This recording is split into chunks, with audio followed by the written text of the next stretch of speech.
Come, let me get you some. Yo, dudes, welcome. It is Saber Talk Sunday. Your host, Mundo in the house, and Lord Barris. We're gonna have so much fun tonight for chassis designs, man. Guys, I had visited this topic before, but I want to frequently revisit a lot of the same topics because so many new people come into this hobby, okay, and they don't know where to start, what to do, whatever. It doesn't matter, right? And I just want some of these newbies who are coming in to appreciate a place to start and watch and have fun and listen on what's going on, who's got some really good chassis designs, who sets the standards and so forth. And so we're going to talk about a few people, and hopefully they'll come into the comments, and everybody can say what's up with them and stuff. But hopefully we'll look at some chassis and some heavy hitters and some people that may be up and coming and stuff. Hopefully, we'll check things out. And there's different companies out there too that have some really cool looking chassis in their hilts, and they're plastic, but they look metal, or they're metal plated, right? They're metal plated. So we're gonna kind of get to looking at some of that stuff tonight and have fun talking about this stuff. So Barris, though, you went to a con, man. I saw some of those pics. Yes, Nice. Gotham Con, which was located in Dalton, Georgia. And last year it was actually in downtown Chattanooga, where I live, but it was a lot of fun. Hey Mo, it's good to see you there. And it was a lot of fun. And mostly, I mean, I didn't honestly know what to expect. I mean, I wanted to meet, the celebrities that were there, but it was just about having fun. And there was a saber spin contest, which I got second place in. There was Oh, cool. lightsaber combat instruction, which was taught by a good friend of mine who's also in the same cosplay group that I'm a part of. He does Jedi stuff. He does Superman. He did Captain Kirk, which was funny because it's Captain Kirk doing a lightsaber tutorial. So that was fun until someone knocked off his toupee. Oh, wow. But Charlie, have a good workout, my friend. Charlie, man, Charlie's on a But it cruise. was a lot of fun and meeting all those Superman. celebrities. And I actually got to meet Daniel Logan too. Young Uh-huh. Boba Fett, but I didn't get a picture with him because I mean, there's only so much money you can spend. But I talked to him a little bit, and he's a really awesome guy. And it's cool to meet some of those people too, man, because you never know what the some of those celebrities are like. And if they're actually, decent human beings, or if maybe they get to the point where they're frustrated or they're just not in a good mood to be there. Maybe they don't want to be there and it's in their contract to be there or something like that. Yeah, I mean, yeah, it's crazy. those guys. Celebrities are humans like us. Not saying that they're alien or not, but they have their own thing going on, and it's important not to be so starstruck about it. But Right. Titan here mentioned about the about Genesis Custom Sabers. Yeah, I saw the video. I mean, I think everybody did. guy's been doing that for 20 years. I mean, he's had a really long run at it, and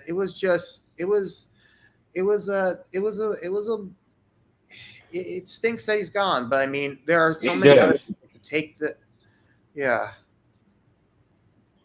But It really does sting because, for him, I would have never attempted to make blades. I would have never attempted to make my friend's memory hilt without him.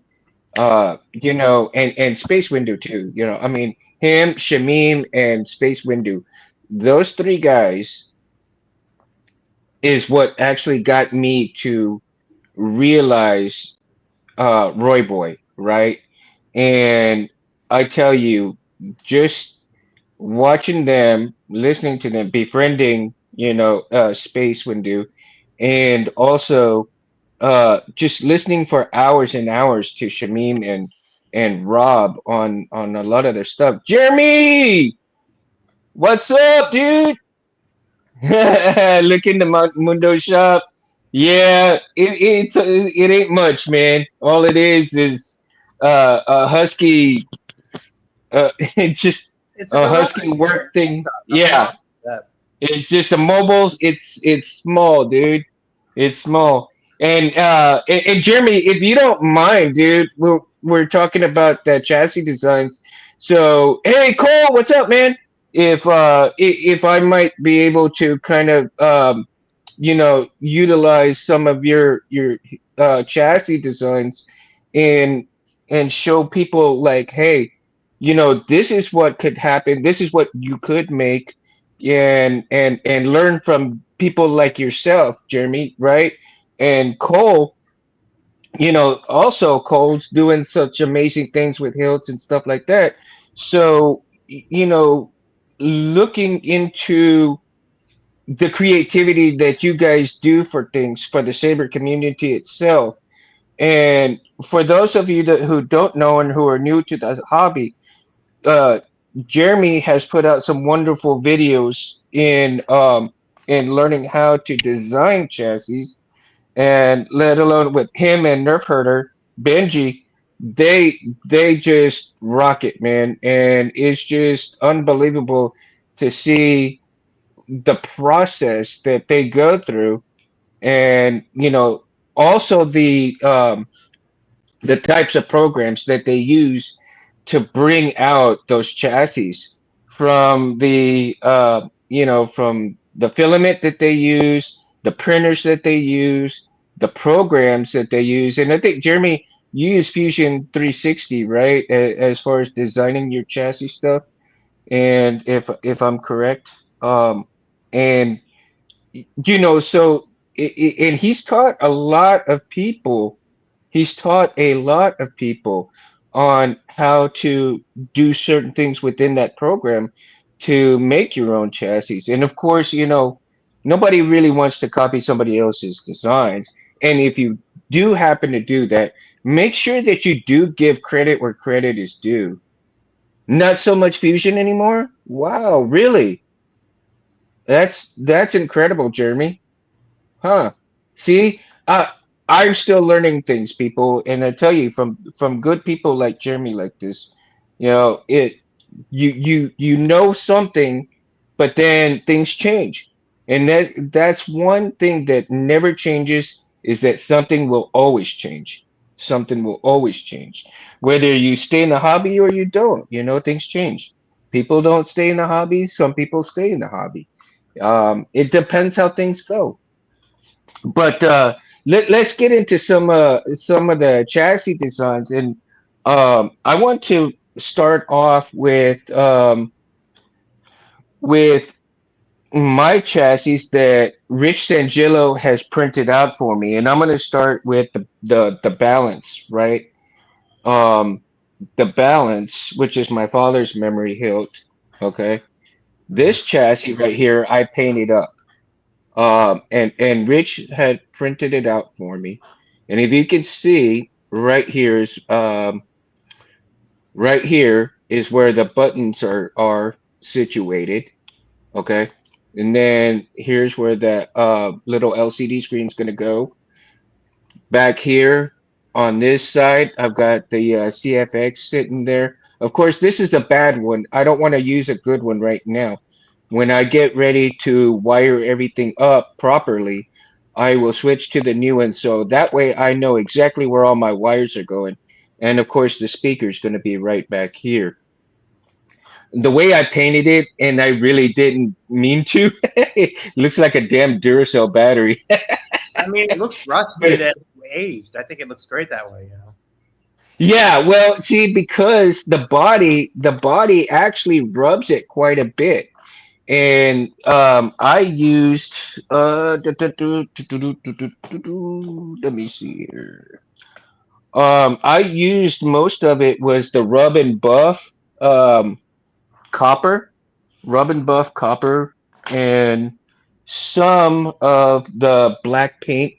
some black paint, splotched it on there, and so um, that way it kind of show. I wanted to have that dense old copper come out, so the black really made it pop out a little bit, right?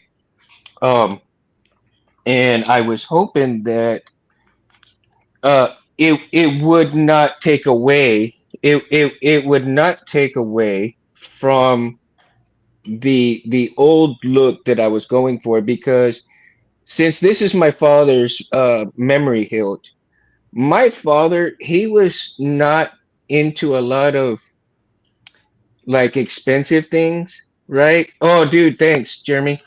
You know, he wasn't into a lot of expensive things, but what he did was he appreciated a lot of great things that came out. And because certain things that he saw that were expensive, if they were efficient in what he needed to take care of, let's say for the ranch or for, or for the household or something like that, he wouldn't mind spending that money. But when it come to other things, like he would like, no, that's ridiculous. We don't need that. So it was a balance of things. I mean, he was either right up there or right underneath, and it was just all around stuff. So I'm proud to have these kind of rustic colors in here that made my dad the way he really was. I mean, he wasn't a jack of all trades. He was an old school rancher, man. And an old school rancher just didn't care about all that high dollar shit, but balanced things out when he needed to. So, um, and so let's get into Roy Boy. Okay, so Rich also printed out a new chassis system for me for Roy Boy, but I have to give credit to Albert, because Albert was the first one who actually printed me a chassis that where is it? Where is it? Where is it? Oh, so Albert actually printed me a chassis that fit right into here. And Albert, if you're gonna watch later, dude, I'm going to repurpose that chassis that fits in here for another build. So it's not gonna just sit around, man. I promise you. I've already colored it the same color as my father's colors here. So I don't know if I have it right in the drawer, or did I put it up. Um, if we go on, and I'm gonna pull out another different chassis too. Let's see here.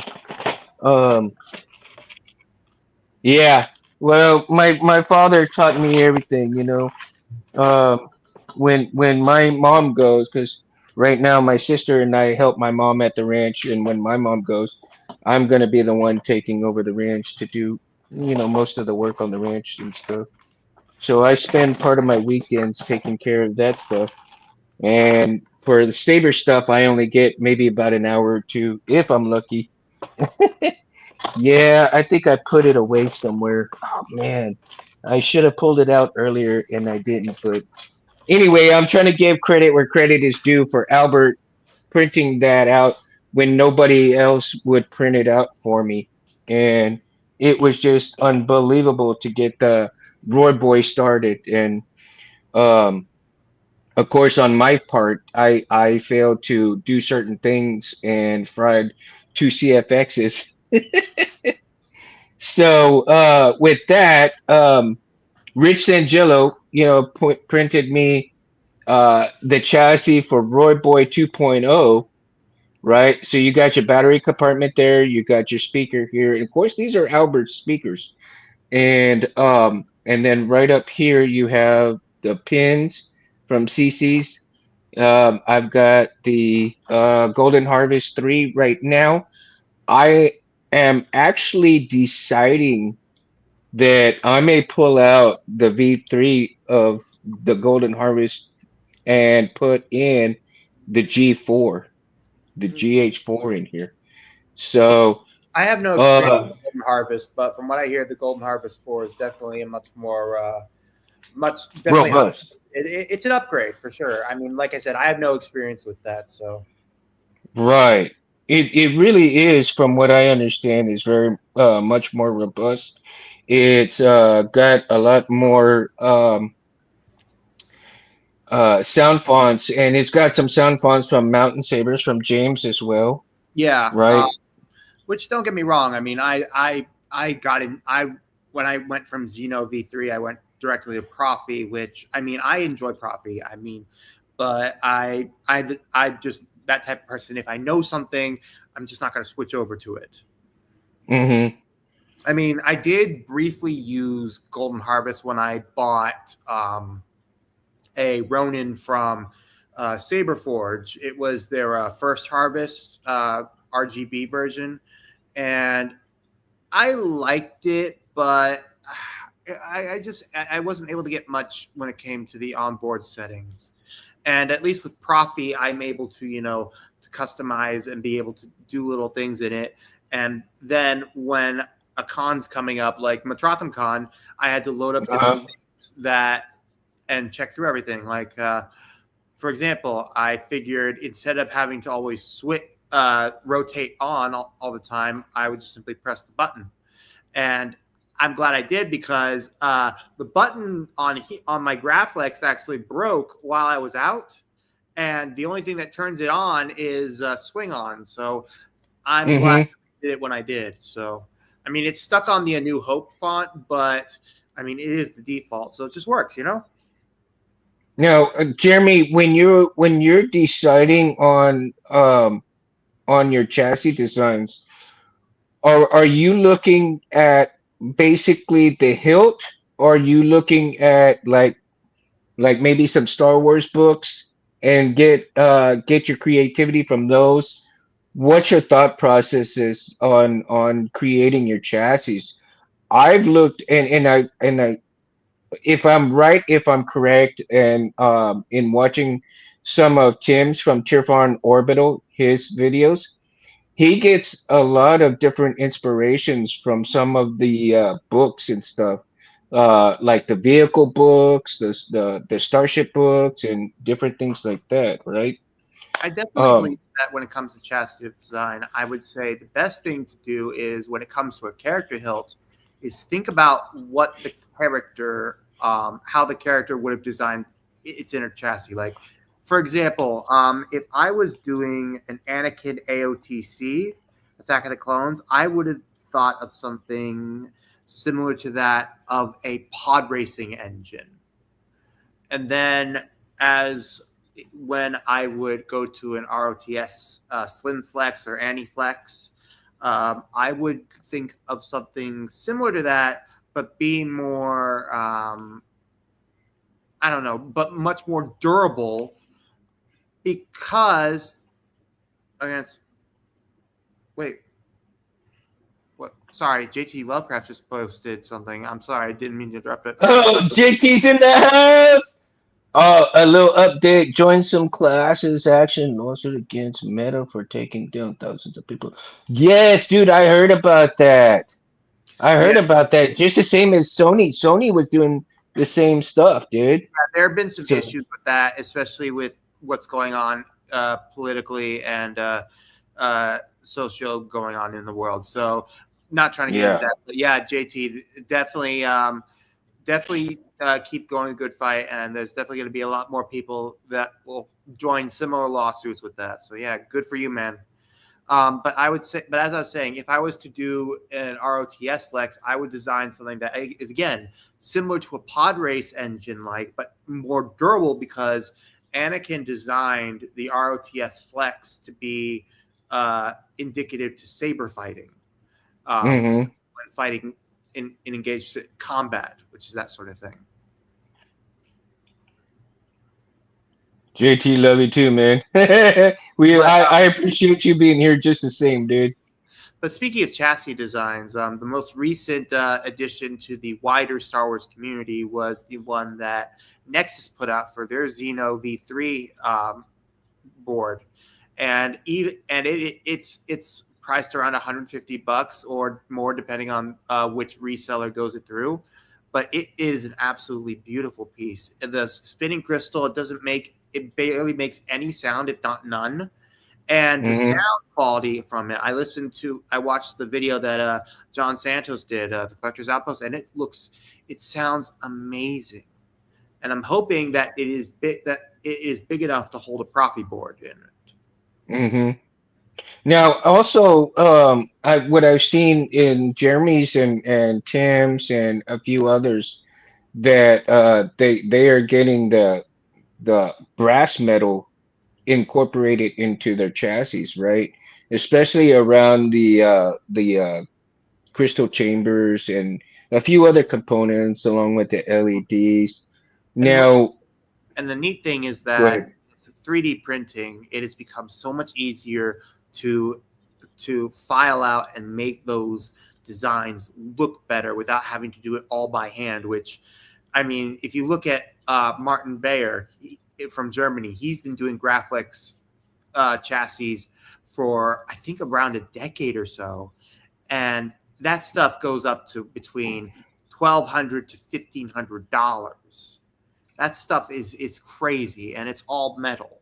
So being able to build components for that is just it's with much more ease is definitely something that I'm grateful for. That the community is grateful for. Oh man. I'm gonna have to get rid of my damn iPad because it's not letting me get into any of these pictures and pics and stuff without having to do all kinds of stuff. I can't even get into my YouTube stuff on here, man. That's crazy. Look at that. Ways to verify get code. I don't need to get code because of man. Okay.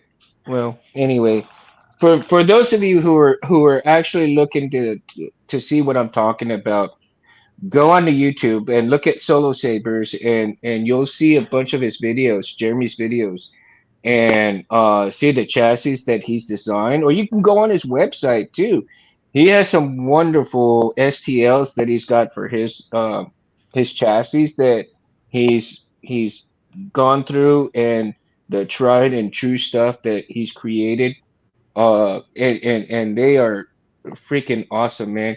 I know that I'm saving up for I am actually saving up for a bamboo PS1 P1 or 1PS. I think that's what it's called.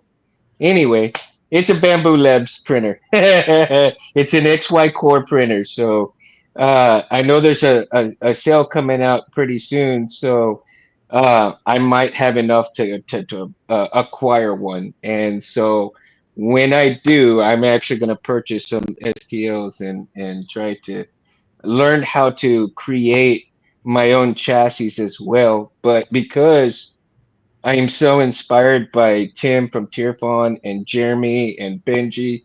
I mean, these guys just pioneered a lot of stuff and um and just inspired me because I want to have that feeling that you get in making these chassis, right? Now, one of the chassis that I'm going to show you also that I got, and I don't think he's doing chassis anymore, is Wicked Sin Sabers from Etsy. And I've been using, the rub and buff gold stuff on here. So slowly, slowly but surely, I've been trying to get it going.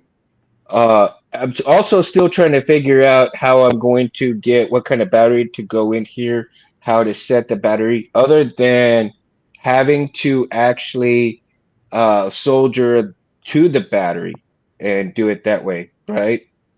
Yeah, Scott, I just saw your thing. Like, yeah, I did narrow it down, and the P1S is actually if they take that printer because I think it's 699 right now, and if they bring it down like $200, man, I will be able to pick that machine up easy. I've already got 500 saved up. So that's why I haven't actually been able to purchase any parts for sabers, anything like that.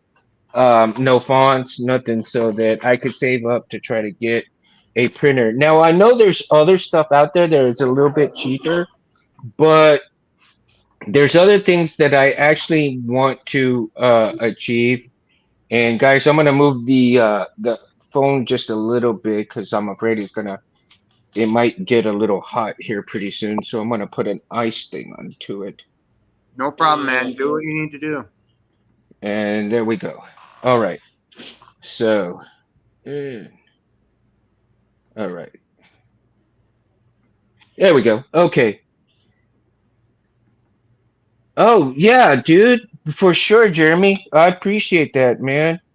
I'm hoping I can pick it up probably in the next couple of weeks. I think that sale from Bamboo starts tomorrow or Tuesday, somewhere around there. So since I already have 500, if they bring it down to like 400 and something or 499, um, I can probably get it, and then the rest, uh, pay the 500 and something that I have, and then just get the pay plan for the rest of it, which should be probably less than $100. And I'm sure they'll allow me to do that, and I'll be able to purchase that printer, man. Also because I want to be able to print some other things as well. I do know one of my goals is to print out and build an R2D2, a full life size R2D2. That I would be want so to be able to. amazing to show off, Oh, especially oh to yeah. someone like Roger Christian. He would love that. And Elgo Centauri Carbon is only 400. Great printer also. I saw that. I'm still looking into it though. I really am. Um, I heard. Is it just me, or was there things? Is it that particular printer, or is it the bamboo one that has no? They have an LED in there, but you really can't see in there. It's so dark, right? I don't know if it's the Centauri carbon or it's the bamboo one, the carbon X1 carbon or something like that, I think. But one of those printers has an LED, but the LED is like not so bright that you can't really see in there. So I've been watching a lot of videos on these printers, and that's another part of chassis design. I think is that you need to have a really good if you are printing out your own chassis, you need to have a good, decent printer. Otherwise, I think like here in Texas, it's very humid and hot. So you would need to print out a little stronger material, and such as I think it's the PLA Plus that works really well, is what Rich had told me that he does. And I think some people are now printing with the carbon, right? The carbon fiber, and also the PTEG or something like that. So I think it's important that the filament that you get for your printer would greatly increase your success rate in printing out after you spend so much hard work designing your chassis. Um, both like that, you need to replace them, honestly. Both are like that? Wow. Wow. And I just watched one video before I actually started the show. I clicked on a video about mods on both of those machines. I'm all like, mods? People got mods already? Damn.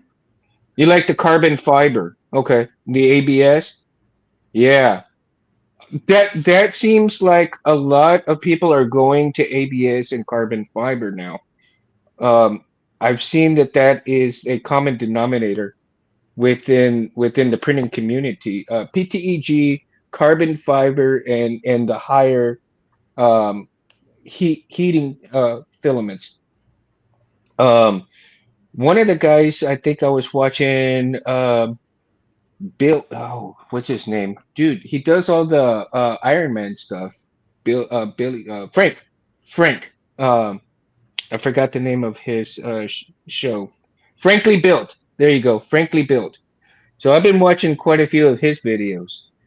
Experiment with printing metal components and yeah, frankly built. See, yeah, that's what I thought it was.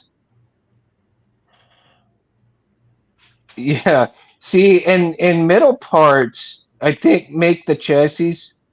Well, if you're going for the heaviness in the hilt, if you're wanting that heft within the hilt, I think you can utilize like Jeremy uses some of that the brass and a few other things. But if you wanted a little bit lighter, you would go do the I guess uh, different things, right? Um, I guess you could do the painting to make it look like metal, like you would do like the Mandalorian helmet. Um, you can utilize those kind of tactics. Have outside company do the metal stuff. Yeah, KR Sabers print all my stuff. Yeah, awesome. KR's got some killer stuff too. I mean, he just Oh yeah, cranks out a lot of good the thing stuff. about KR Hilts is that they actually took one for one prop shots of it, and I didn't talk with Roger Christian about it that much when I was there, but I mean, but besides the Graflex shop in Missouri, KR does an incredibly accurate Graflex. I would say if we were to list like the most accurate Graflexes, there's the Graflex shop, there's KR Sabers, and then there's 89 Sabers. But that's just off of from my own personal experience. I'm sure there's probably some. I'm sure Jeremy, you probably know one that's maybe more accurate than 89. But I would say that in the last 5 years, lightsaber designs, especially with chassis and with how they look, are definitely much more accurate. I mean, even Nexus is coming out. Just even Nexus released a Graphics that is so much more accurate, and it has the L lock system. It's not that twist off gaudy silver. Oh my god, it was blinding with the crystal eyes. Like if I showed that to Roger Christian, he'd be like, "What is this? This is absolute rubbish." I can't do an English accent, and I'm not going to insult him to the life of me. But yeah, I cannot sing how I cannot praise how well companies are doing nowadays with that, especially in this economy. You know, Mo, it's funny, Mo. That's what I did. I actually just did, Mo. If you look right here, oh, let me put it a little bit bigger, man, because I mean they're really. This is my whole workstation right here. I mean, it is. I've got parts right here. Then I've got my iron up here. Whoop, up here. Um, my filter, L filter right here, and then basically this workbench is on wheels. It goes up and down, and it's got two drawers, one kind of thin and one a little bit deeper for other things, man. Uh, I've got a little shelf right here that doesn't come with it. I actually utilized some of the boxes from the custom saber shop as supports and put basically a shelf board right here to hold up everything else on top. That's pretty much it, man. That's my whole shop. That's my workout area, dude. I mean, there's not much to it. I'm glad you asked, though. I mean, that's my whole shop tour. I can't show you my whole garage. My garage, man. You guys would just kind of kill over how much crap I've got in here. But hey, I'm working on cleaning it everybody out. everybody has that one person they know that has a garage. My grandmother, may she rest in peace, had a really had a a hoarding problem in her garage, and when she passed away, my both my dad, my two uncles, and I went over and just cleaned out the whole place. Yeah, and eventually, I'll show you also my little display area. So, guys, I'm gonna move the camera and just kind of bear with me. I'm gonna try not to move it so fast, but I'm gonna turn it around right here so you guys can see. Let me see if I can. Doo-doo. If you can see, yeah, man, my hands are so shaky. But right behind me is where I display all my stuff like that, man. Um, my TV up there, Oh my no. display. So yeah, that's my whole display area right there. I've got my little drinking set up there. I Oh, got that's some beautiful. Star Wars things there. Got Darth Vader right there, and pretty soon I'll be moving some things around though, so you can see. And that big old thing that you see. Let me see. Doo-doo-doo. Let me see. Doo-dah. Anyway, right behind me, right below the Death Star, right, right below the Death Star, is where I'm going to put the Graflex when I get the Graflex back from Space Windu, man. As a matter of fact, right now, Jedi Arms Dealer is working on a little something on it, and so um, I'm looking forward to when I get that thing, man. That's gonna be like my unicorn right there. Pencil sharpener. Oh yeah, old school, dude. I am so old school. It's unbelievable, man.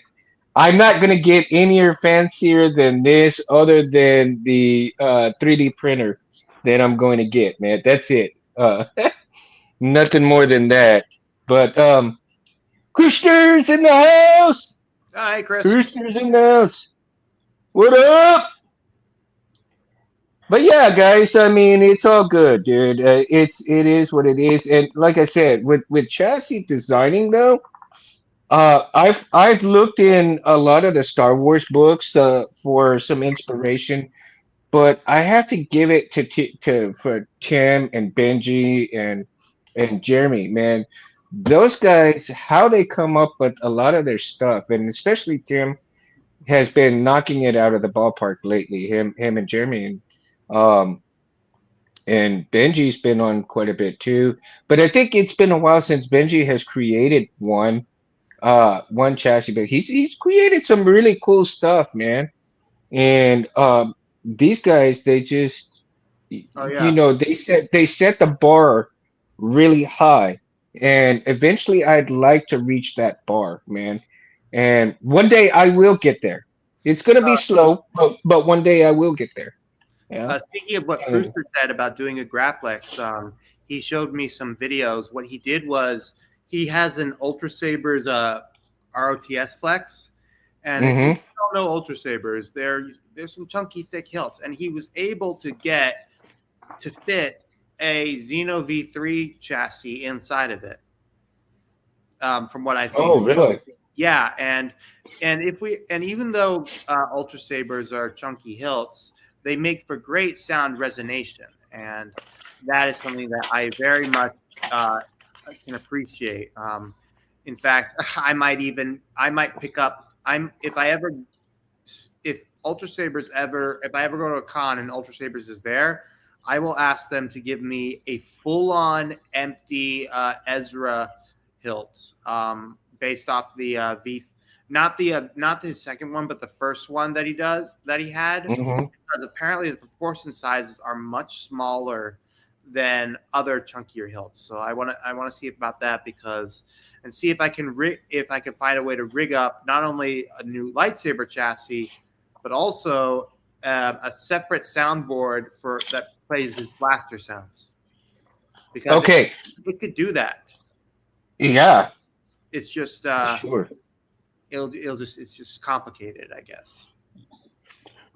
Remember earlier that I was talking about Albert, and I was telling y'all guys about how he printed me the chassis that went into this part right here.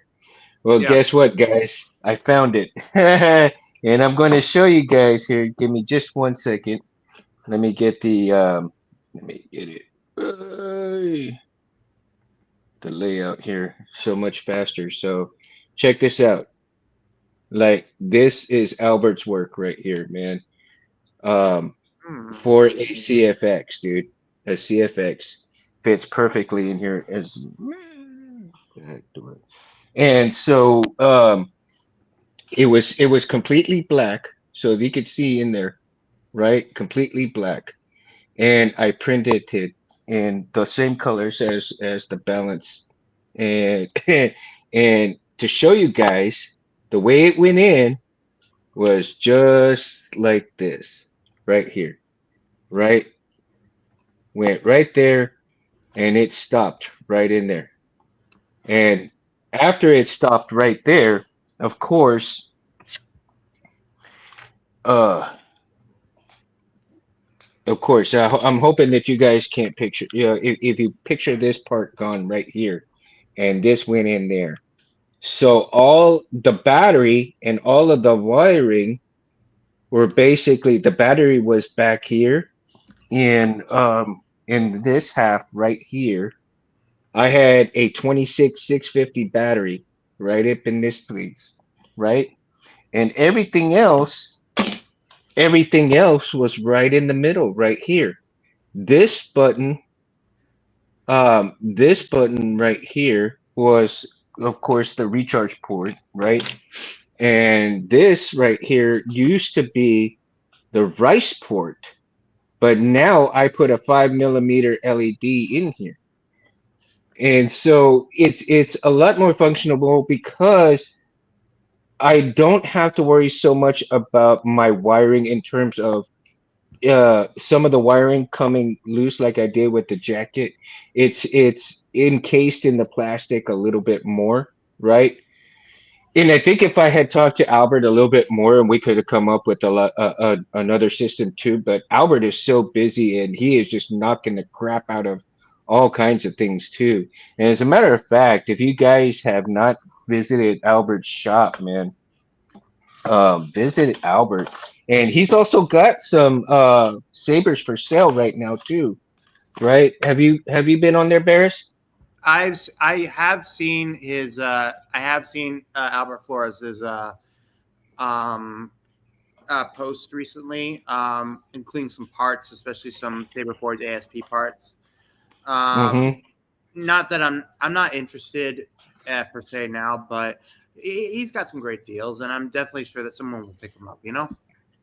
Oh, I love the hell out of a lot of his stuff, man, and especially the sound. Oh my God, those speakers that he has are unbelievable speakers, dude. Oh yeah, And his his and uh, his his he definitely has some incredible speakers, especially Smuggler's Outpost. I mean, I would say those along with the Velco speakers. I mean, they definitely are great, and the bigger they are, the bassier they get, and especially with the better type. You know? right, right. Now, one of the things that I love doing, and I haven't really done too many of them just yet, but I will, and I am currently working on two of them, which is from the custom saber shops, their chassis, right? Yeah. So these are the 21700 battery chassis. And I actually like these. My only beef is that they don't, my only dislike about these chassis is that it doesn't have the little tabs that they have on their cores, because basically this is the same chassis that they have. It has the little tabs for the boards, right? But these chassis that they sell don't have those little tabs for the boards, and I wish they did.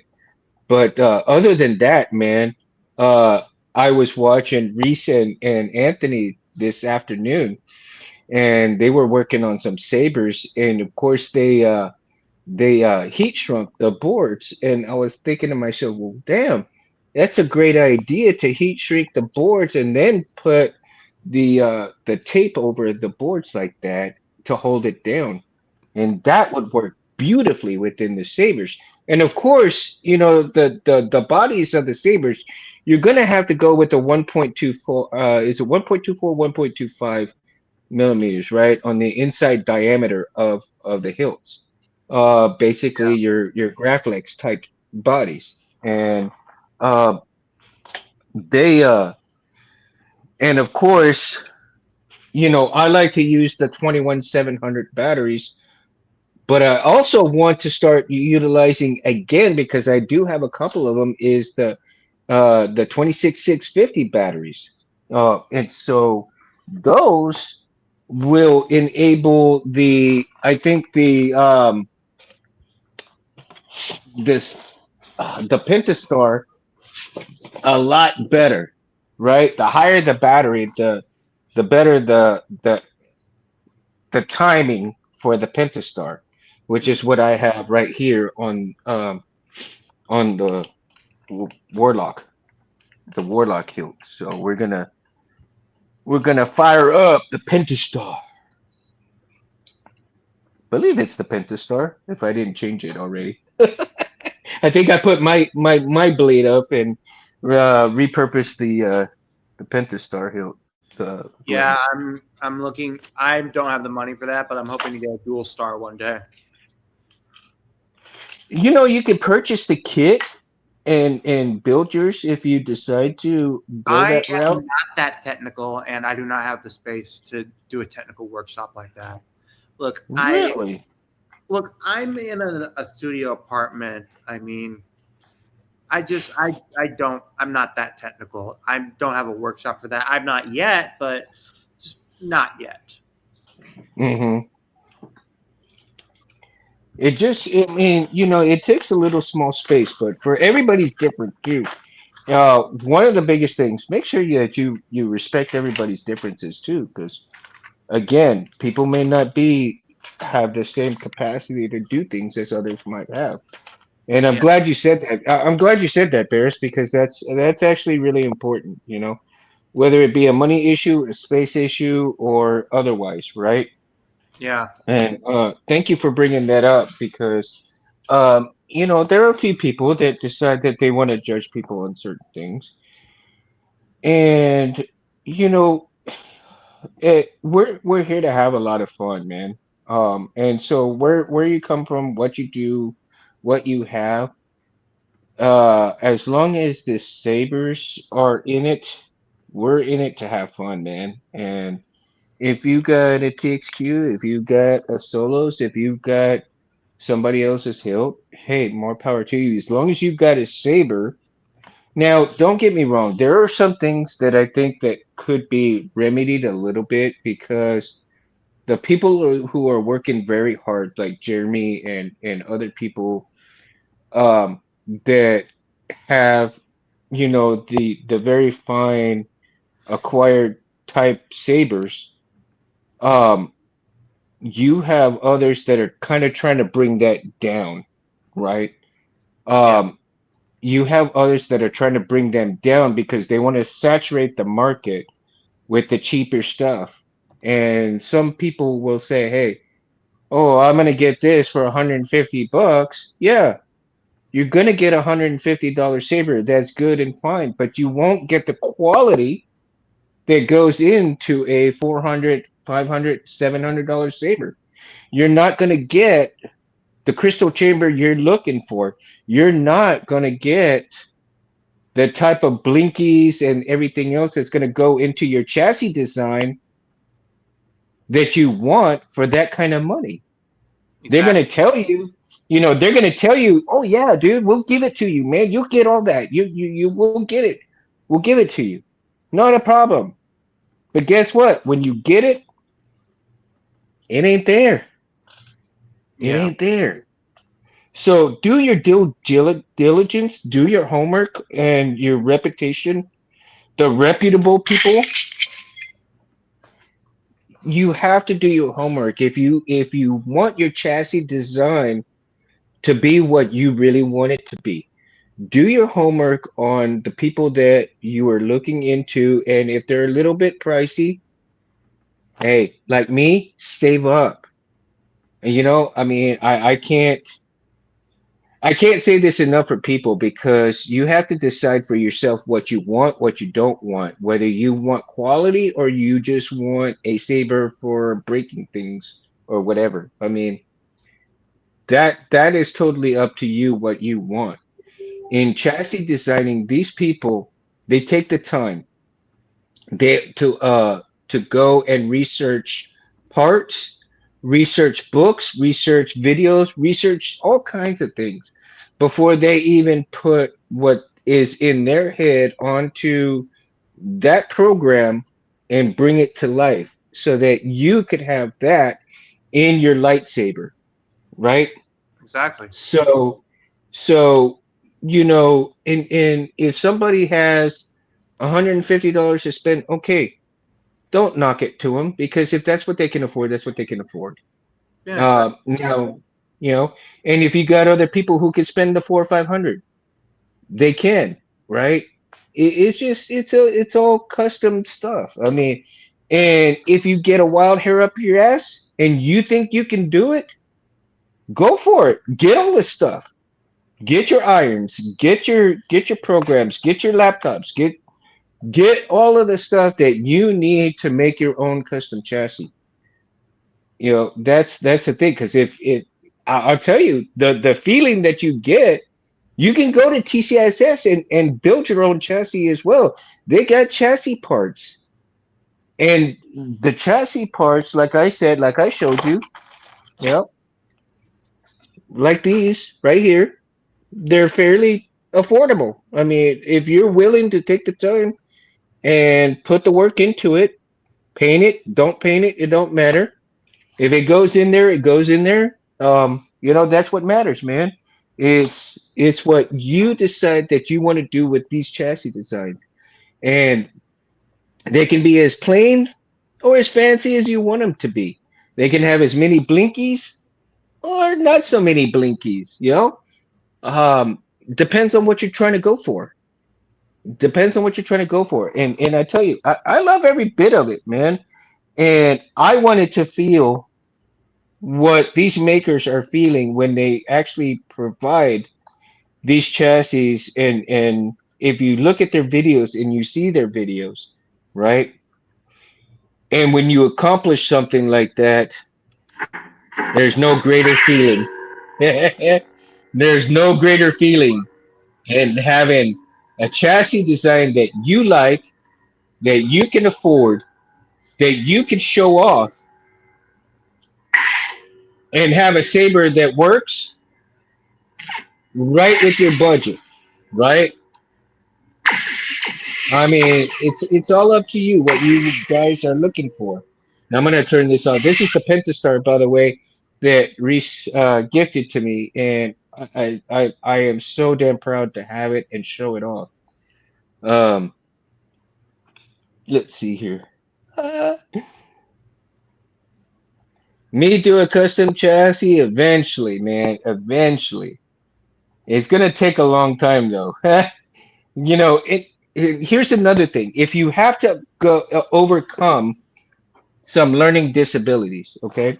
I I tell everybody on here because if I can do this stuff, you can do it. I am dyslexic. I see things backwards. I see numbers, I see letters, and I see, word stuff backwards. I get it wrong sometimes. But I don't let that stop me because I've figured out a way to help myself when I have an episode how to get out of it faster. And I can help people if they need help.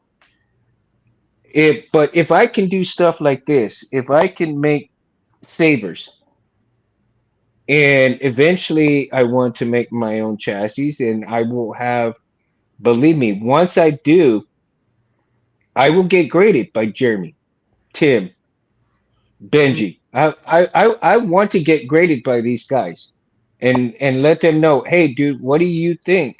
Is it good to go? Is it, you think it's awesome? Do you think it's shit? I mean, you tell me, right? You're very bad with yours and sometimes undiagnosed. Oh man, Crooster, you talking about dyslexia like I have, man? If you are, hit me up, dude. I'll be happy to show you the process that I went through to help you, man. And one of the things that I'm very proud of is I was able to help two children with this, and all it takes is a little bit of time each day, and and it's not a very hard process, man. So, um, if you've watched my videos, I always tell you what my email address is. Or you can either PM me on my Instagram and Facebook, dude, and I will be happy to help you with whatever you need to get over your stuff, man. I'm telling you, I I'd be honored to help you if you need help. Mhm. Okay, I'd be very honored to help you if you need help. And so going back to chassis design, like I said, I'm gonna have a hard time with going and looking at these design programs and seeing that. But if I take it slow and I take it a little bit at a time, learn one little piece at a time until I learn it all, then I can incorporate what I have learned at that moment in time to create a very special chassis design of my own. And believe me, like I said, I want to feel what Benji and Jeremy and Tim feel in designing these things. And I'm gonna get there. I'm gonna get there. I will get there. Um, and I hope I make them proud too, because with the way they teach people and everything like that, I want to make them proud of how I'm going to go about and making something that is my own without trying to emulate their style or any of their design parameters. And if I accidentally do put anything in my chassis design that is specifically to them, I will let them know ahead of time. Hey, dude, can I utilize this? And I'm gonna make sure that I give them full credit for that particular look on that particular area of the chassis. So, if you are designing chassis right now, um, and there's certain designs that you have acquired from others, make sure you give the credit to those who you kind of copied onto yours to make your own, but give credit where credit is due too, So, I Yeah, think, and like, it's go hard. ahead, Bears. And I agree, especially because it's hard because for the saber community. Like for example, 89 saber, the 89 derelict hilt example that I think originally came from Sloth Furnace, and they basically copied it or something. I don't know the full story about it behind it, but that's from what I heard about it. Yeah. I think you're right about that. And that's another thing, like I said, if you're gonna copy something, get a hold of the person who originally did it Or at the very least, and ask at the permission. I very, mean, what is the worst they could say is no. at the very least, include them in your reference. Say that you got it from them. At least mention it. Yeah, exactly. Exactly. And I don't think that they would have too much of a problem if you go and have that permission, right? I mean, it's just like anything else. You have permission to walk across somebody's lawn if you need to. They're not going to have a problem with it if you say, "Hey, sir or ma'am, I need to get to this point B. I'm at point A, but I need to cross your lawn. Would it be okay if I walk across your lawn to get over there instead of going all the way around this way?" I don't think they'd have a problem with it if you're respectful and you give the credit to that particular person, right? Oh, Um, yeah, yeah. Bear? So that's my graphic. It's a Master Replicas Force FX. I'm just looking at some things here, but basically, this is the one that got signed by Roger Christian this last weekend. That's so awesome, man. I'm hoping one of these days we can get him on the show, even if it is for 5 or 10 minutes, man. Even if it is for 5 or 10 minutes. Speak, Speaking of him, do you remember? Uh, do you remember when he in theory did that collaboration, Saber collaboration a couple months back?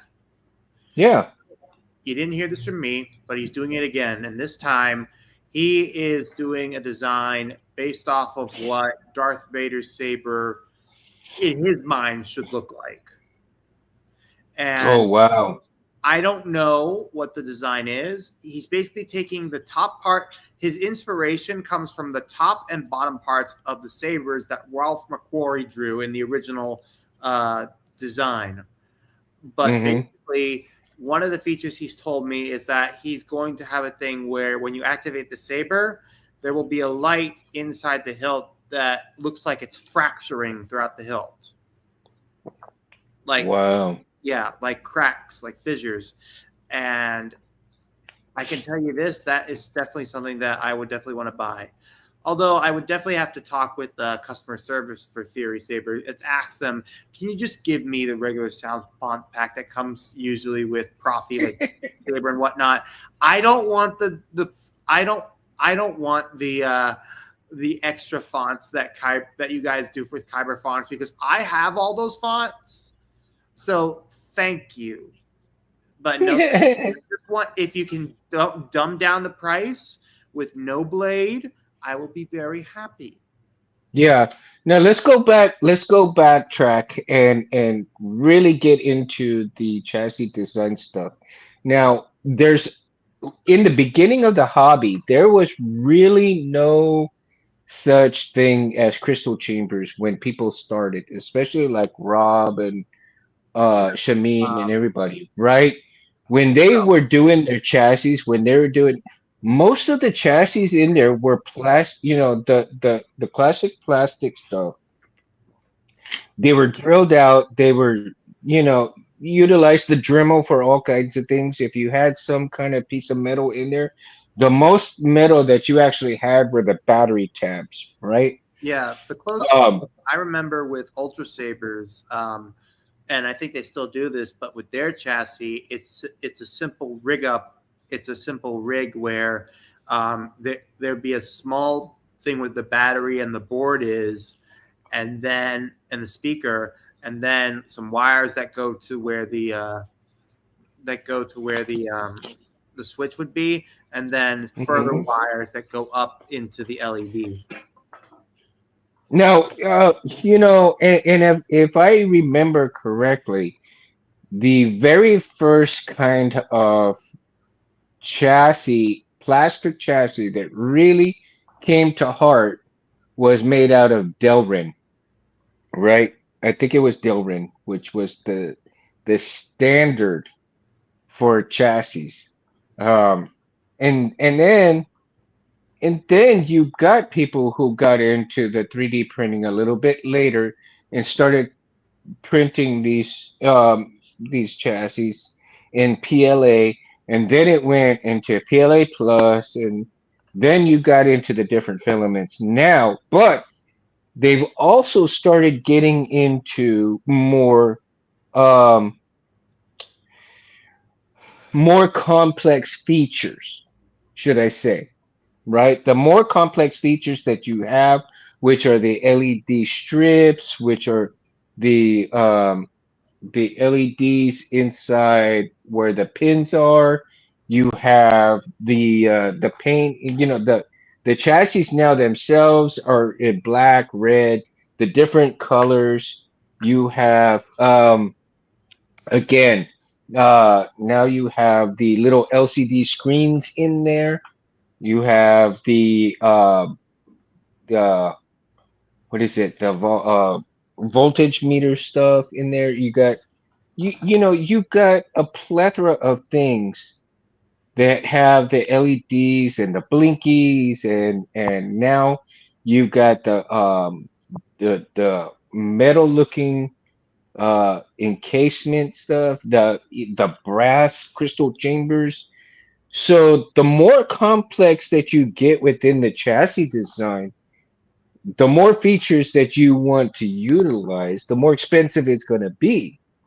Uh, and again, we go and factor into you know the money part of it, but at the same I see this all the time though too. I mean, you've got a bunch of people that they want a $700 saber for 250. I'm all like, wait a minute. It doesn't hurt to ask, but don't try to cheat the person who's actually taking the time to make it either. I I did not I myself did not understand the complexity of chassis design, chassis making, and when Rob would show, if you watched Rob Petkow's TCISS chassis making stuff too as well, right? All the different parts that the custom saber shop uh, actually make for your sabers, which are very affordable, right? You can buy parts a little bit here, a little bit there at a time, and then put them together and utilize those, which is, like I'm doing here, right? Now that they've got the printed ones, the 3D printed sort of speak, but they still utilize all the different parts. Um, and I'm just trying different things with this kind of design stuff. Um, to go into the different hilts. Now, I think some people also design their chassis according to according to the hilt itself, Mhm. right? What the character is all about. If you go and you look and you do a little bit of history from your favorite character, whether it be Luke Skywalker, whether it be Darth Vader, whether it be Yoda, all these different character hilts. The chassis design kind of depicts what you're going to get because of who they are simply, right? Now, Yoda was not very wishy-washy on all kinds of things. He was a very low down, simple individual, right? To him, less was more. Yeah, it's a toss between the boards. I have to agree with that, Bruce. Right? I agree with that. Mhm. And so if you take into consideration of your character, now if you're building a non-canon, non-legend type hilt, you have more leeway to get away with a lot of things because it's not screen accurate, it is not character accurate, it is nothing according to that kind of lore. But then you do have some stuff that are within the universe, right? You do have stuff that's within the universe that you have a lot of leeway to play with.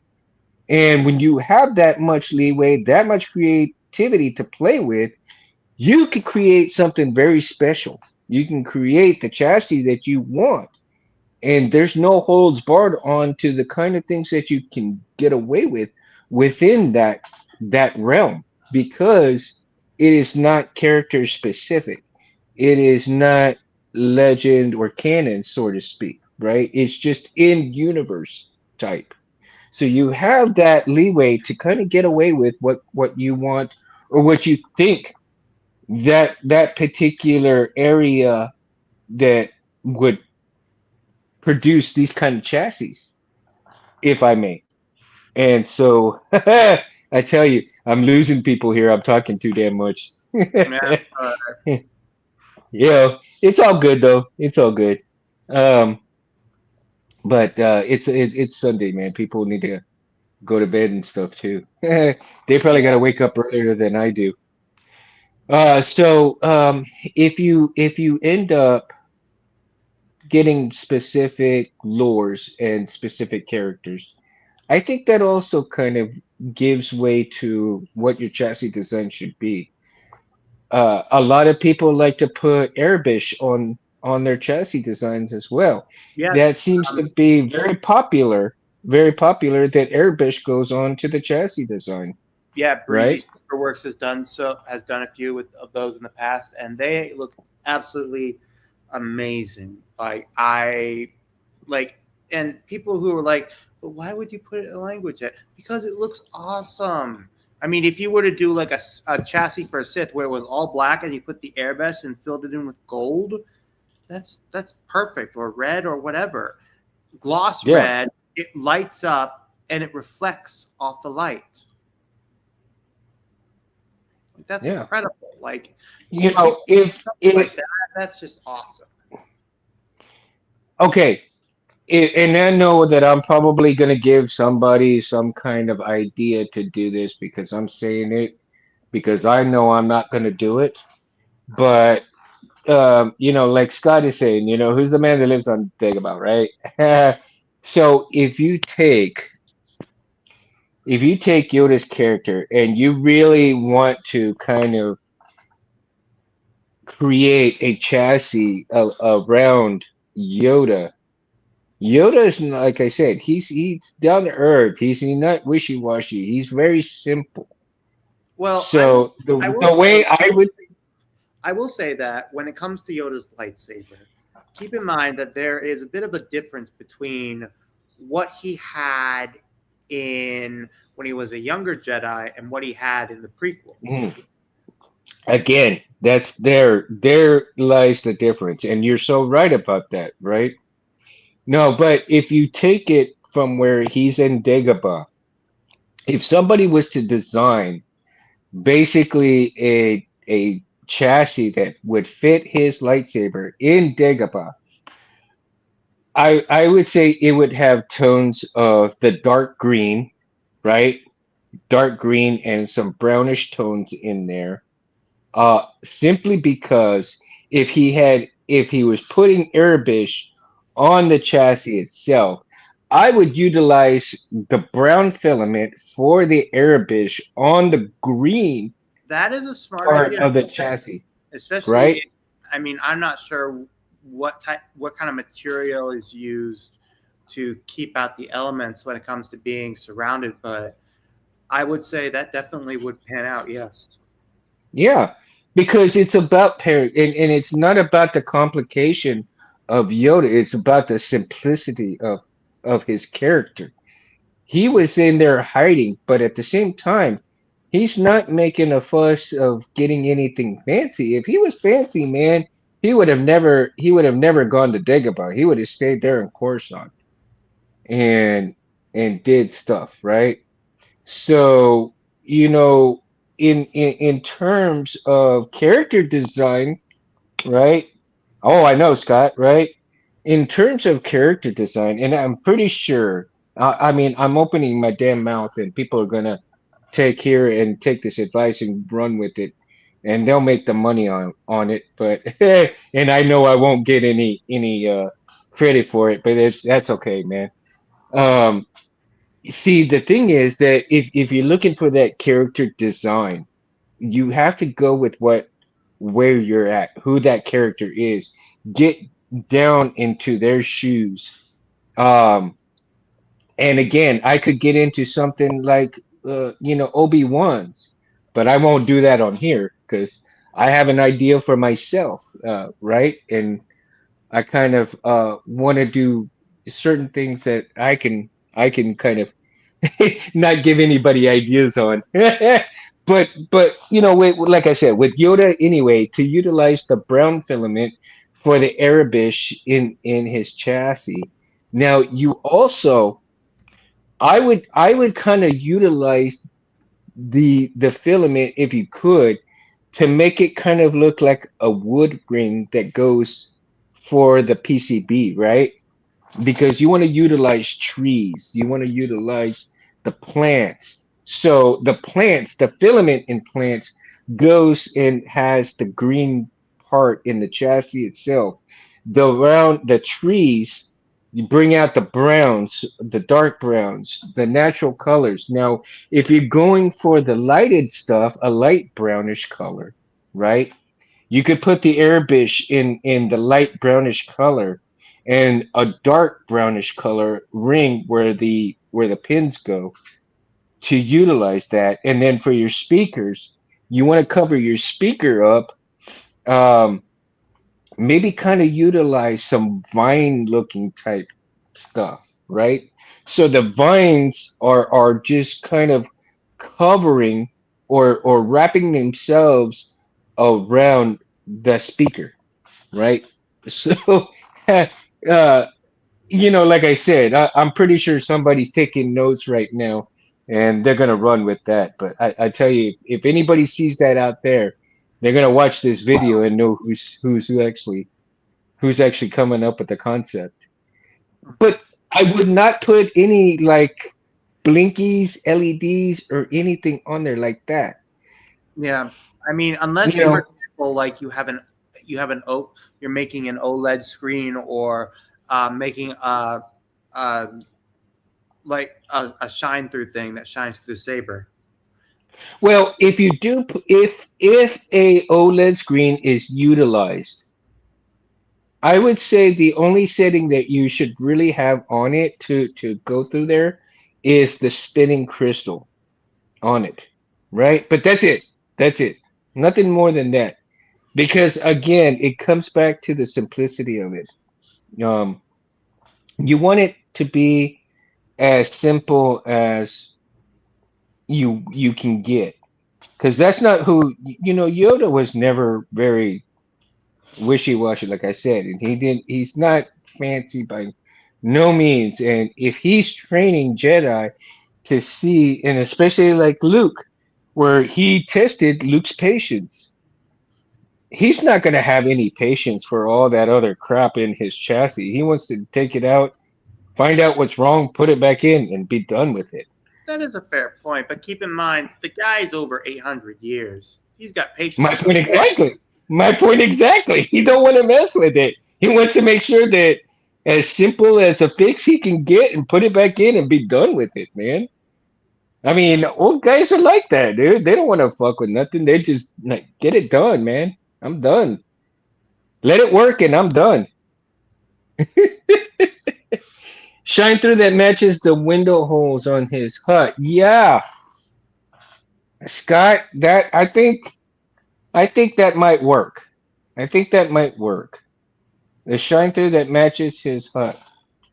That way, if he's off Dagobah, he has a piece of home with him. Yes, I would agree with that. I would agree with that, man. I'd agree with that. That is just so cool, though, man. Can you guys picture that? Can you guys picture a Yoda chassis with that kind of stuff on there? And I would it be functional for the person who actually decides to make that, because it doesn't have all the blinkies and everything else that the rest of the chassis do, the complexities of other chassis. I think that even if you're not able to get anything organic inside because of the grading materials, you could still at least craft it. Like, for example, you could like etch it into the side of the chassis like a leaf and color it green and stuff like that. Or it, Yeah, it's a matter of being able to make it work while at the same time making sure it doesn't erode. Like, for example, I met when I was at Saber Strong earlier this month. I met a guy who was trying to make a Gunji saber based off of Gunji for that will eventually be sold through Rebel Sabers' website. You did not hear this from me. And he is testing that out to see if it will fit with the Pogo chassis or with the simple slide-in chassis. hmm So, like I said, you did not hear this from me. well, again, see that And goes that is, within the oh, design of Gunji, right? but That also, goes with the design. and you also have to consider this is Gunji and it was made out of wood.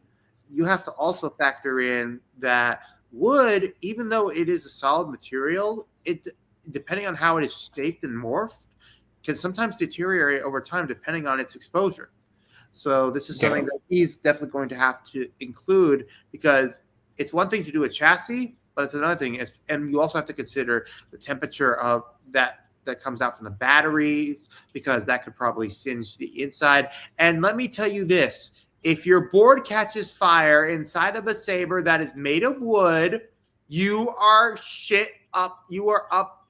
You are shit out of luck, man. Well, I would have to say that if you actually seal it properly, if you seal it properly, and there's some, I think, fire retardants that you could actually utilize that could seal it. and if there's a fire that actually breaks out, it won't do as much damage. But then again, like I said, you need to do your due diligence and look for these materials if that's what you're wanting to go do. Some people they just don't want to go through all that, you know, and that's okay. But you have to understand if you don't want to go through all that, it's perfectly fine. But when something happens, you can say, "Oh shit." Well, yeah, shit happens, buddy. Shit happens. So, it's just all about doing your homework, man, and deciding what you want within your chassis design, whether it be, like I said, simple or elegant or complex. I would say for my own self, and this is just my own way of thinking, and I don't know if anybody else agrees with me, but you got the three tiers, right? You've got the simple, you've got the mediocre, and then you got your complex. So, you know, you pick which one you actually want, which one you can afford or save up for, and go from there. And you know, whatever you go for, it's make sure you do what is you, how you feel, how it makes you feel, because in chassis designing, I think, and this again, it's just my opinion, it's nobody else's opinion. If you feel that you have that connection with that type of chassis, right? How it makes you feel when you got it. When you got it, damn, dude, that's badass. Or damn, well, that's all right, that's cool. Or you get, damn, that's it. Oh shit, I paid that much for this. So get something that you're gonna be happy with, or what is special to you. Okay, if you do something that really says and stands out to you, go for it. Even if you have to save up a little bit for it, go for it, man. Because that feeling that you're gonna get is you, not anybody else's chassis. You're not buying these things for them. You're buying them for you. If you're gonna buy something for somebody else, you got to figure out who they are, what they want, and then go from there. Because otherwise, they may kind of come at you and say, "Oh, what did you get this for?" But then again, you got, "Oh shit, that's badass, dude." Right? That's badass. Yeah.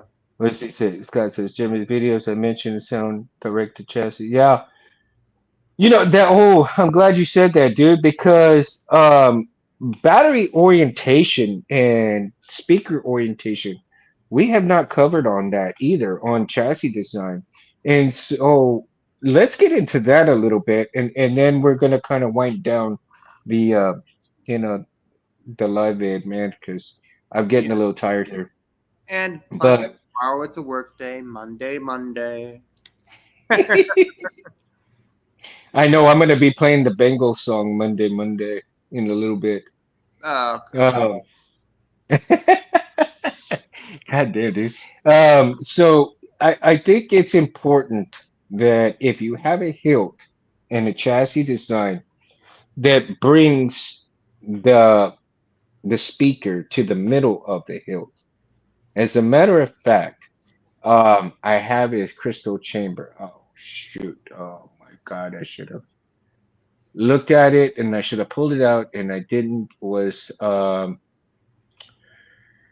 Oh boy, people are gonna shoot me for this. And he has the No, speakers I'm in the not. middle with the crystal chamber. Oh my God, I'm gonna think about it after I get done with the feed. Anyway, so you've got some chassis that have speakers in the middle because you have the venting in the middle of the sabers. Because there's no way that you can vent the sound from the back, depending on, Yeah. right? Like for example, 89 Sabres' chassis, the speaker is at the bottom, but because it has it has it's done where it looks like it's the original Graflex because it didn't have any vents at the bottom. The sound would travel up and through the holes where the clamp, the little square holes that the clamp is at. Now, I found interesting, if you look at some of the vids, and especially like from Tim Tierfon, right? Um, I found it very fascinating that the crystal chamber was at the back of the hilt instead of in the middle or towards the front of the hilt, Yeah, I saw. right? I think I saw something where someone did it. I think it was either Tano Sabers, Chadwick Barnes, or someone. They did a full-on DV6 conversion, and the Mm-hmm. crystal chamber was located at the bottom of the bottom, or like midsection, like under where the speaker is. Which I think I remember that. I'm not sure if it was, but either way, it was a very interesting creation. How they did it, and they modded it from a DV6 used made by Nexus. Uh-huh. Yeah, but I know Now, but I know that with 89 hilts, especially with the Graflex and the DV6, those mm-hmm. hilts usually have a flat bottom with a D ring attached. And if you want, you can remove the D ring and you have some ventilation, but ultimately it's the ventilation will you'll feel it when you're holding the hilt. Yeah, yeah, for sure, man. Also, Art Sabers has such great looking chassis too, and especially now that their new copper one that they just come out with. Art Saber. And Wait, are you talking about the? Oh, yeah, John Collector's Outpost, his lightsabers oh that are getting those new copper chassis that they came yes, out with. the ones I And mentioned I think earlier. The yeah, Art Sabers, I am skeptical about them because they have had some issues in the past when it comes to shipping. But it seems like they've gotten their act together, and that I think is a good thing because I oh they have. would love Yeah. to get the Darth Nihilus hilt that they have because that is Yeah. one of the only hilts that can fully take a Nexus chassis and be ultimately just great because Darth Nihilus is one of those Sith Lord characters. And let's see, Korbanth has made their own Darth Nihilus hilt. Um, uh, Pox Store has. Saberforge did way long ago.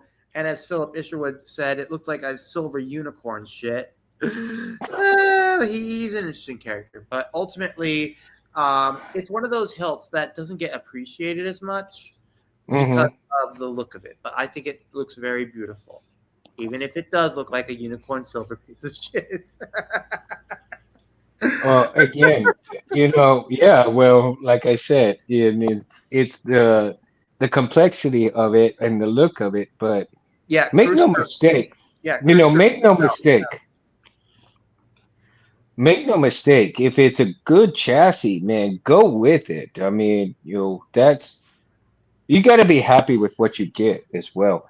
yeah, great Um, sound and ventilation. and like I said, John would not back up Art Sabers. Yeah, he's friends with some of them over there at Art Sabers. But the thing is that with John, he tells it real. He's not going to lie to people and say, oh, this is good, this is that. He's got his reputation on the line when he tells people this is good or this is bad. I mean, he's Yeah, got a lot. He's got a lot writing on what he talks about. And so for anybody to say that, you know, oh, John's friends with them, so he's gonna make good on what they are. Yeah, no. John is the type of person that his reputation comes first, friendship second. Just like with Space Window, man. He's friends with Space Window. I'm friends with Space Window. But I tell you what, nobody is gonna say anything good if something is really bad because reputations are on the line, right? And I'm going to prove to people that if you're going to talk some stuff, Back it up. If you're not gonna back up your shit, don't be on. Back up your shit, because if not, then you already know the consequences if you don't back your shit up. I mean, we've seen it time Yeah, and time again, right?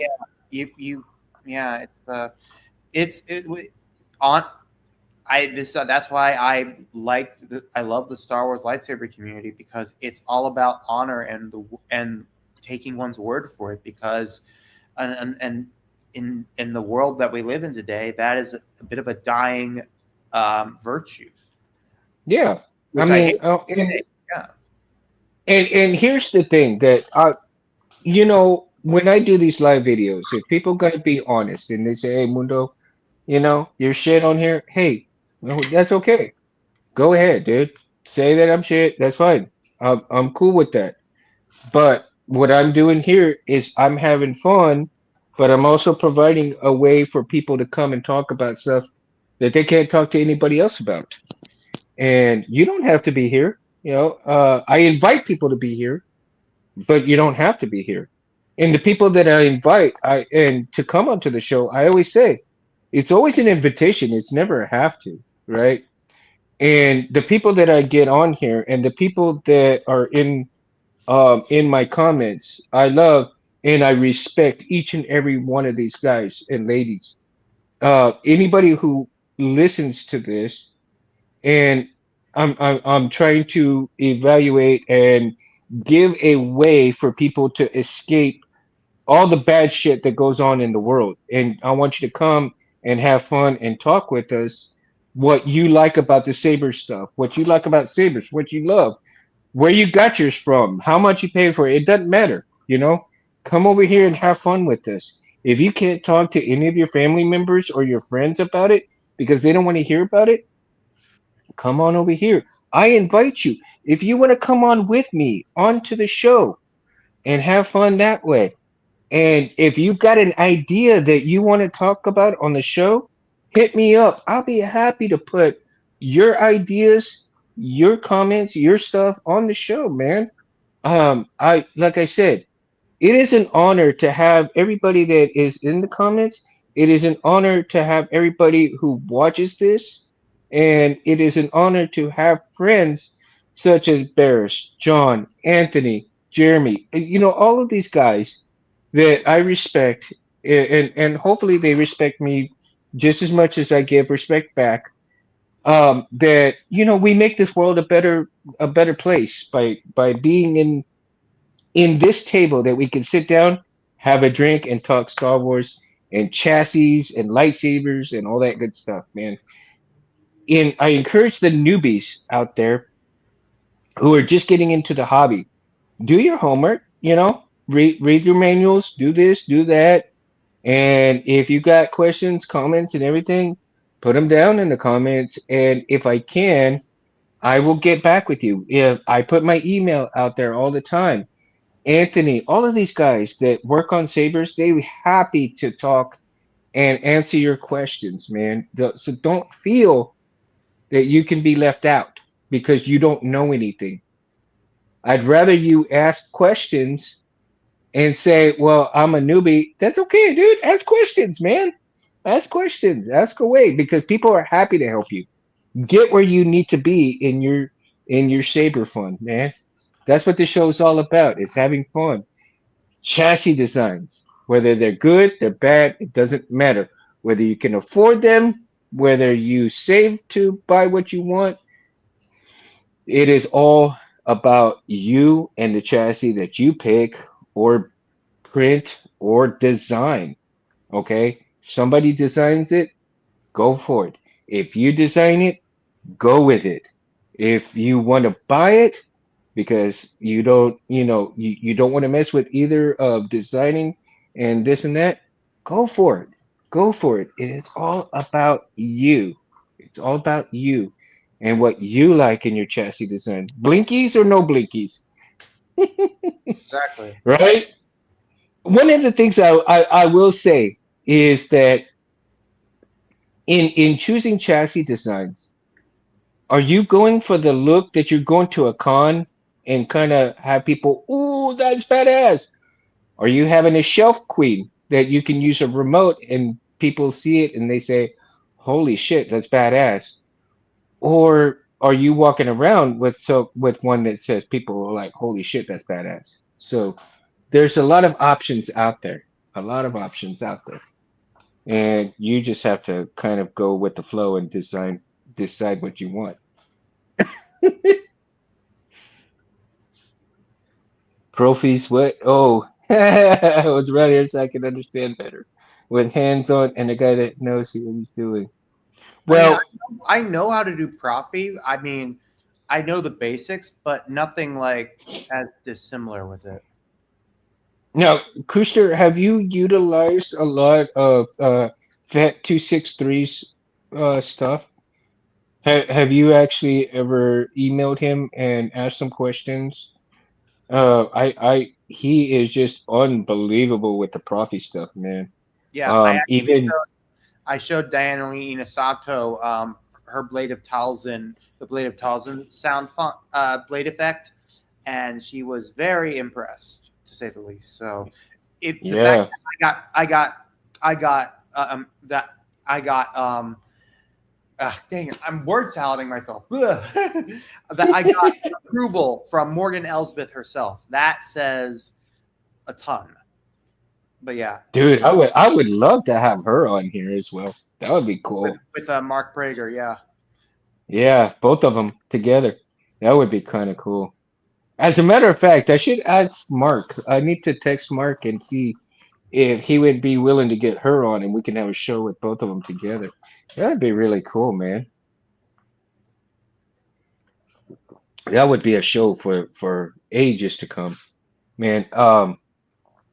So again, chassis design. It can be simple or as complex as you guys want it to be, right? Um, and one of the things I forgot to mention was that the metal um, metal plating on plastic. It is a process to go through. So if you're not used to chemicals or if you have allergies and certain things, I wouldn't recommend it. But if you go through the process and if you I look at fully some of the agree. videos, Yeah, you got um, to know your stuff basically.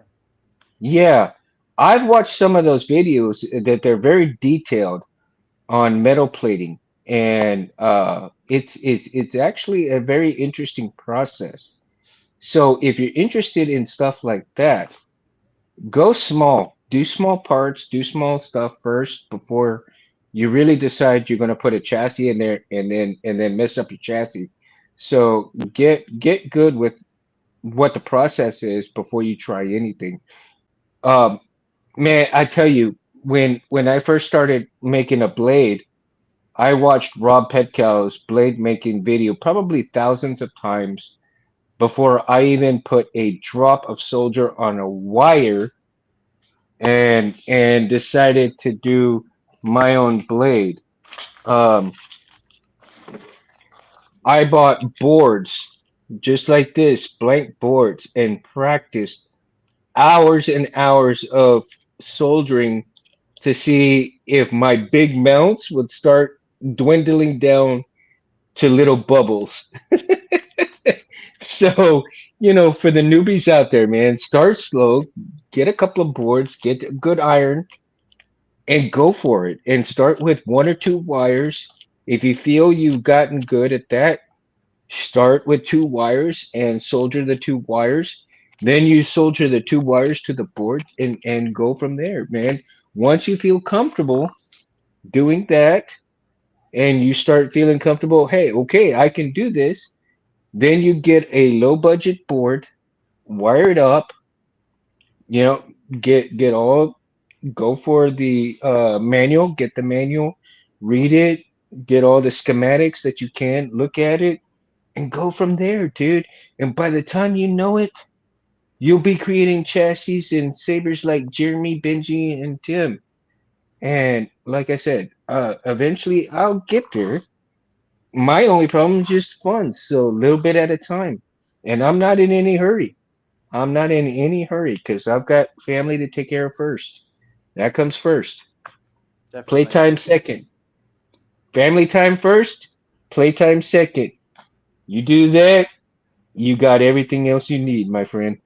And with that, oh man, whew, it's getting hot in here. And with that, let's go ahead and we're gonna can't call it a night tonight, man. Yep. Uh, I've had I've had so much fun, man. Yeah. And I'm just poor looking. James, Yeah. uh, poor James, he's so busy. He had a lot of other stuff to take care of that at his house and a lot of work to do too. So I want to give a big shout out to James as well at Mountain Sabers. If you have not looked at Mountain Sabers, go and look at his channel. Look at his page.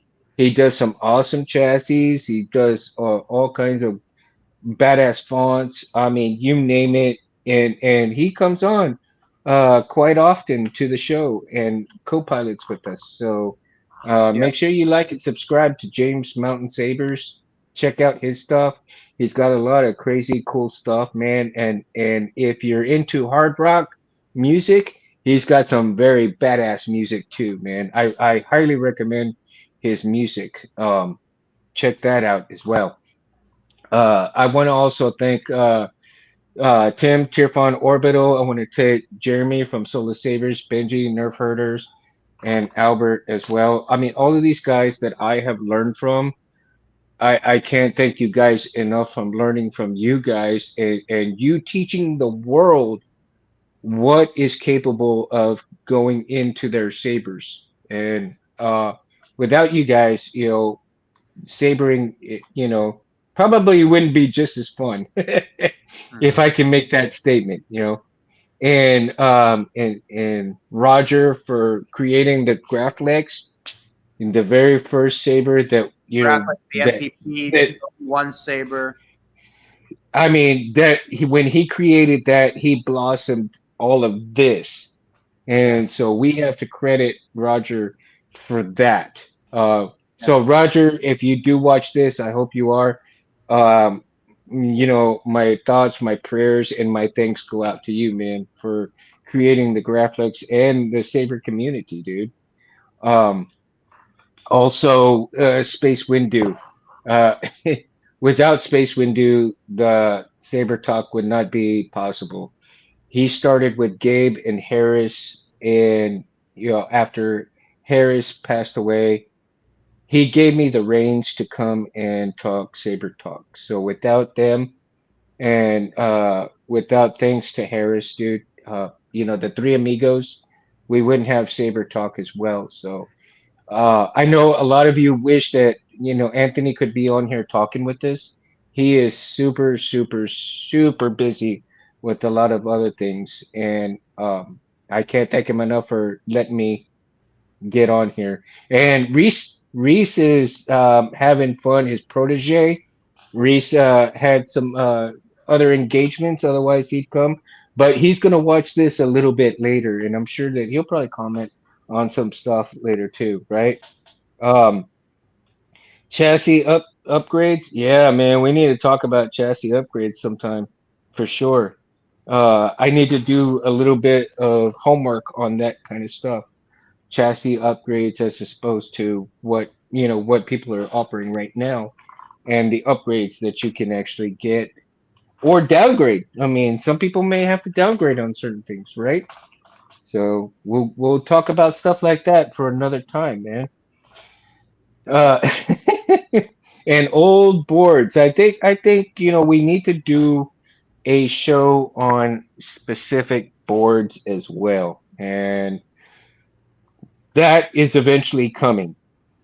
I want to start a show on the Golden Harvest V3, but I do need to do a little bit more homework on a lot of its features and everything else.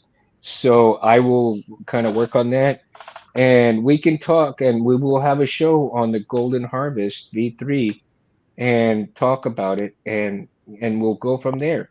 So stay tuned, you guys. Stay tuned.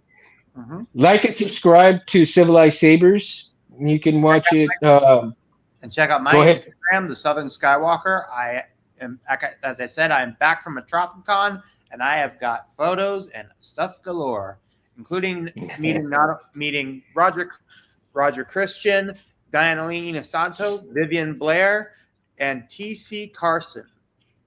To those of you who don't know, T.C. Carson is the guy who voices Mace Windu in all the animated and TV and video games in Star Wars. And there are some cases where it sounds like he's exactly Samuel Jackson, but he isn't. But it's close, very close. Oh my God, it might be one to get on the show too. Yeah, I'm thinking of a lot of people for the show, guys. So Well, he also voiced whether they Yoda come in on, the original God of War video games. oh, see, whether they come on or not, it's a different story. But I sure as hell am gonna try. Again, I want to also thank Tano Sabers, man. He is super busy. That's why he couldn't come on tonight as well. Family time, you got to respect that as well. Yes, indeed. Um, he has got some great chassis within his builds as well. So if you haven't, check out his videos, check out his builds, check out his YouTube channel. Um, and Tano Sabers, he great guy, dude. I mean, you can't go wrong with his stuff either. So again, guys, thank you so much, y'all, for coming in, hanging out with me tonight. Much love. Again, make sure you like and subscribe to Barris, Civilized Sabers, the Mundo channel. What you see here on Civilized Sabers on Instagram, you can go to the Mundo channel, and all of the videos here will be over there as well. So if there's something that you can't find on Civilized Sabers, you will find on the Mundo channel. Sometimes we get flagged for stuff, sometimes we don't. And so, like I said, any videos that you missed that you can't see here, go watch over there. I don't really delete them. If they delete them, I don't know why, but like I said, go over there, give some love to the Mundo channel. I may try to do something on the Mundo channel myself, um, but right now there's just so much going on. No thought process on what I want to do with that channel. So, again, much love, guys. Peace out. Mundo out. Peace.